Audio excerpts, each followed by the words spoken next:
Another week of midweek MLS action is here as we've got 14 games and 28 teams playing on Wednesday, July 16th in MLS Week 25.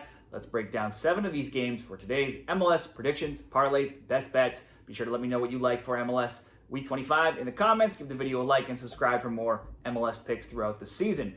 Parlay number 1, we'll look to 2 different games here. 2 of the earlier games. We'll start off with Philly and Montreal. It's Supporters Shield leading Philadelphia. They're going to host the Spoon leaders, CF Montreal. Union have only lost once at home this season, and I don't see number 2 coming here against Montreal. Montreal did go to Orlando, and they held the Lions to a 1-1 draw. Orlando's form, though, has been so-so of late, and Montreal also lost to Miami 4-1 in the game prior. Montreal, very limited offensively, and their one goal they got this weekend against Orlando came late in the game and just from a PK. The Union came into the weekend losers of back-to-back games.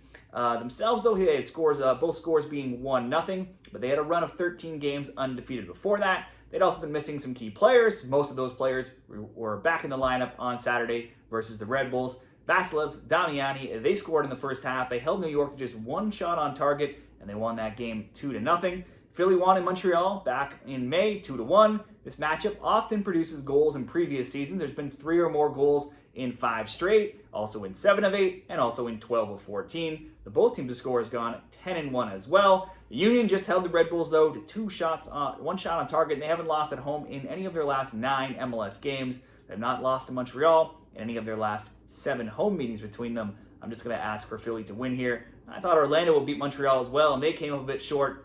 Philly just a little bit better than Orlando here. We'll back Philly to get the win over a struggling Montreal team. And we'll pair that with what looks like, based on history here, relatively simple, both teams to score, straightforward here between Cincinnati and Miami, because basically every Miami game sees both teams to score. For Cincy, they stormed out to a 2-goal lead in their Hell's Real rivalry with Columbus this weekend, but they imploded, went on to lose that one 4-2. They had previously won 4 straight. They usually concede, as those scores were 1-0, 3-1, 2-1, and 2-1. That one shutout is their only clean sheet in 9 games, and just their second in 14.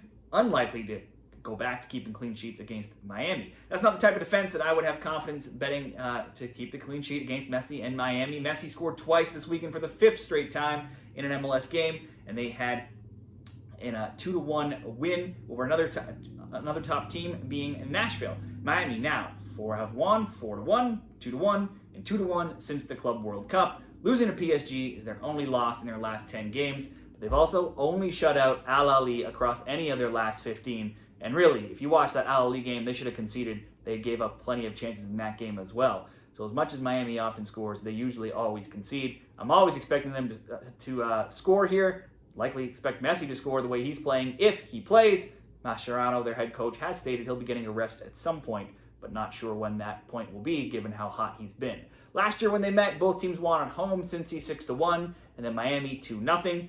Cincy have scored 2, and 3 goals in their last 4 games, and they've scored at least 1 in 11 straight and in 17 of 18. So I'm going to trust them to score against the Miami defense that usually concedes and has some defensive injuries as well. Noah Allen recently was hurt, and last game Marcelo Wagner also left the game injured as well. Cincy, they've got 2 informed scorers themselves, with Evander with 13 goals and Denke with 12. Evander has goals in 4 straight, 6 total in that time. Has shots on target totals of 2, 2, 3, 3, 1, and 2 in his last 6. I'm just going to ask both teams to score here for the sake of this parlay, paired with the Philly win. But certainly if you want both teams to score and over 2.5, or both teams to score and Messi to score, or either of Evander or Denke to score, or some sort of shot on target same game parlay as well, all of those could easily bump up the odds of what I'm doing here. Cincy and Miami both to score, Philly to win plus 108 odds. Next up, 3 games here. Charlotte against DC. It's a rematch of the U.S. Open Cup round of 16 that we saw this season, which ended 3-3, DC going on to win in PKs. Since that game on May 21st, though, DC has 1 win in 9 and none in 6, where they're 0-1-5. Their last 2 games, both on the road, both losses, 5-2 and then 2-1. Christian Benteke doesn't seem to be right. He went off early against Nashville in the U.S. Open Cup, and he didn't start last game versus LA either, but did come on and play for later portions of that game. Charlotte has had their struggles with only 4 wins in 15 themselves and also just 1 in 5. But many of those games on the road, they're going to be at home here. And at home, they're 7-1-2, and they've outscored opponents 21-11. DC on the road, just 2-2-6, outscored 23-9. Their last 2 games have come at home, and they got a 2-2 draw and a 2-0 win, shutting out the New York City this weekend. Stopped a run of 4 games where they had given up multiple goals, that being Charlotte. That game also saw Aidan Toklamani score, and he's been a player to watch lately with 3 goals in his last 4 starts. It's a good addition to the offense with Patrick Agyemang likely to miss out amidst his transfer rumor speculations to Derby County.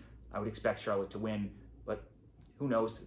Midweek action here. We'll just be safe in the parlay. Double chance Charlotte to win or draw.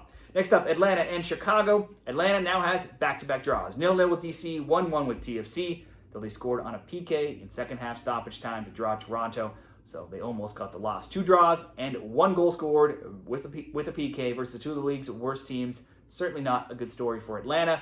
But Atlanta just really has not been good this season. They're only 4-7-10. They're outscored 38-23. They have 2 wins in 15, 0 wins in 5, and they've scored just 2 goals in those 5 games. Chicago also finds himself in a slide, albeit not quite as bad. But they only have 1 win in 6, and they've lost 3 straight, 2-1, 3-1, and 2-1. One thing that's been consistent, though, in fire road games all season long is that there's been a ton of goals. It's the highest goals per game of any team on the road, as their road games have averaged 4.8 goals per game. And in fact, every single road game this season, the both teams to score an over 2.5 has hit. The Fire got a 2-1 win in Chicago in May when they met, and given the trend of high-scoring road games, a similar result for either team certainly could be in the cards. Atlanta's game's a little lower scoring, though, of late. We'll just ask both teams to score, but certainly asking for someone to get a second, not out of the question at all.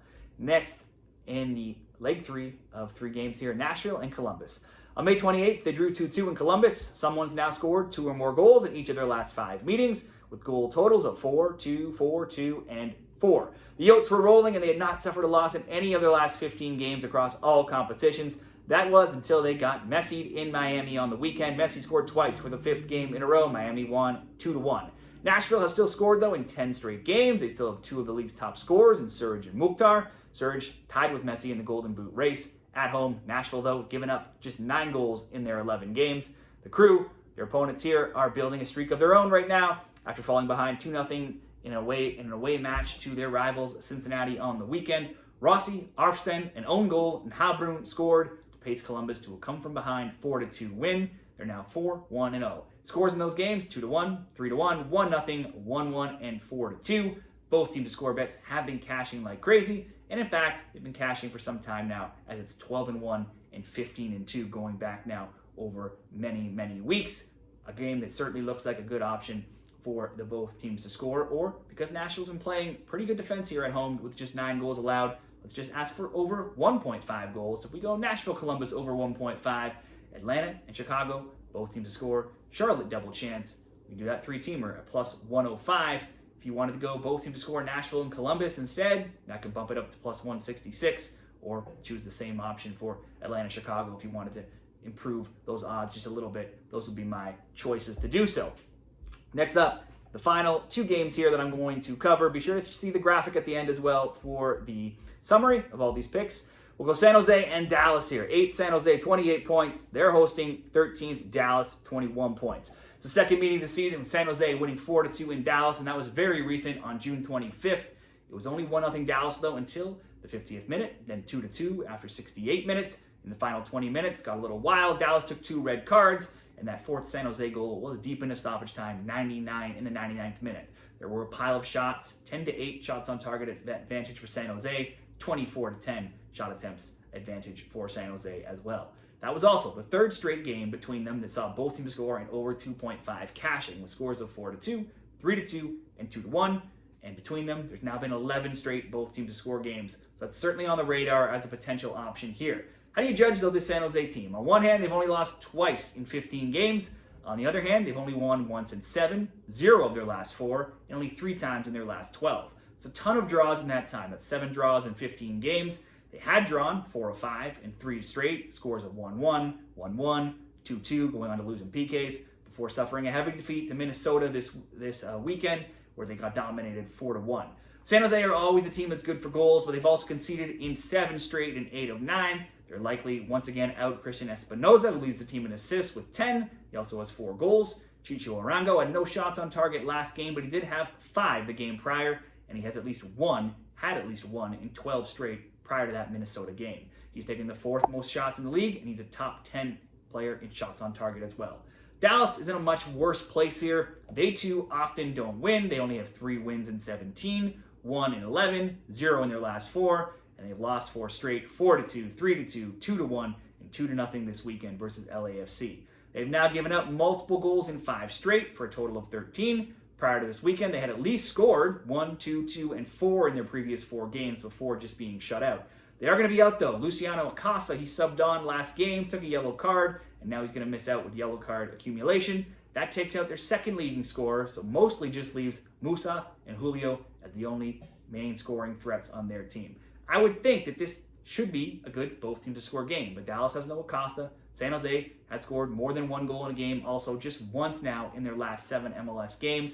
So whether it's a both teams to score or a San Jose win, I'm just going to ask for two goals in this game. Throw in Arango to have a shot on target. That alone, not going to pay very well, but it will be leg 1. It will be a same game parlay we'll use to tie into one other game kicking off at the same time here late in the night. San Diego and Toronto. It's in San Diego, an expansion side San Diego. We're just 1 point off of first place Philadelphia in the Supporters Shield race right now. They're 4, 6, and 11. TFC have more points than only Montreal, St. Louis, and the Galaxy. By TFC standards, though, right now, I guess you could say they are playing slightly better. They're 1, 2, and 1 in their last 4, and they just drew 1-1 on the weekend. They were actually moments away from winning 1-0, though, before giving up a PK to Atlanta in stoppage time. They don't often give up a ton of goals, but they only have 1 clean sheet in 9 games and only 1 win in 7. I don't think that's a good recipe against this San Diego team. Meanwhile, San Diego has 9 wins in 12 games. They have wins in 5 of 12. They had won 4 straight, 2-0, 4-2, 5-3, and then 3-2. Then had a 4-3 loss before getting back to winning ways this weekend, beating Chicago 2-1. So they're winning, and they're usually scoring multiple goals. San Diego's averaging 2 goals per game at Snapdragon Stadium, scoring 22 and allowing 11. That's probably too much for this limited TFC attack to handle here, especially on the road. Anders Dreyer has 2 goals this weekend. He's tied for 5th in MLS all-time for the most goal contributions, 26 in the first 22 games of an MLS career. Whether you're backing him, Lozano, Iloski, one or all of those should be involved some way, shape, or form, whether it's through goals, assists, or shots. They're all on fire right now. For this parlay and bet, we'll go San Diego to win and score over 1.5 goals.